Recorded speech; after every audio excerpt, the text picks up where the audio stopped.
కదా అవుద్దని అన్నిసార్లు అడిగారు. ఎక్కడికి వెళ్తున్నావు అని. Hi Chintu bro, sorry Chinti bro. ఇది అమ్మాయి మావా, చింటి అనాలో చింటూ అనాలో తెలీదు. మ్యాటర్లోకి వస్తే వీడు ఇలా లడ్డుబాబులో ఉండాలి మావా, కానీ ఎందుకో సరిగ్గా భోజనం చేయక ఇలా బక్చిక్కిపోయాడు. అందుకే హాస్పిటల్ తీసుకెళ్లి చూద్దామని పోతున్నాం. రా చింటి మావా. ఏంటి చాలా డల్గా ఉంది అనుకుంటున్నారా మావా? లేదు మావా, భోజనం లేక ఇలా డల్గా ఉంది, లేదంటే వచ్చిన వెంటనే అలా నోరు తీసి పట్టేసుకునేది. రావే చింటి బ్రో, హాస్పిటల్కి వెళ్దాం. దీన్ని స్కూటీ మీద అయితే వేసుకుని హాస్పిటల్కి వెళ్తున్నాం మావా. ఈ హాస్పిటల్లో గొర్రెలకు కూడా ట్రీట్మెంట్ ఇస్తారంట మావా. మీ దగ్గర గొర్రెలు ఉంటే వేసుకొచ్చేయండి. దీనికి ఇంకా తెలిసినట్లేదు మావా హాస్పిటల్కి వచ్చామని, అందుకే కూల్గా ఉంది. దీని నోరు చూసారా ఎంత ఉందో, నన్నే మింగేసేలా ఉంది.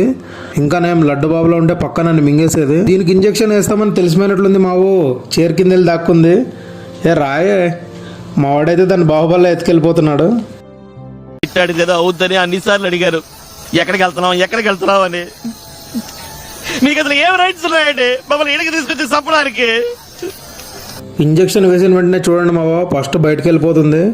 ఈ చింటూ బ్రో చూడండి మావా, హాయిగా గ్లూకోజ్ తాగుతూ పడుకున్నాడు. ఏమైందేమో పాపం. చింటీ బ్రోకి ఇంజక్షన్ వేసేటప్పుడు వీడియో తీయలేకపోయాను మావా, ఇద్దరు దాన్ని పట్టేసుకున్నాం. ఇంకా వీడియో ఎవరు తీస్తారు? ఇక మా ఫ్రెండ్ని ఆ చింటీ బ్రోని ఇంటికాడ వదిలేసి నేను కూడా ఇంటికి వెళ్ళిపోయాను మావా.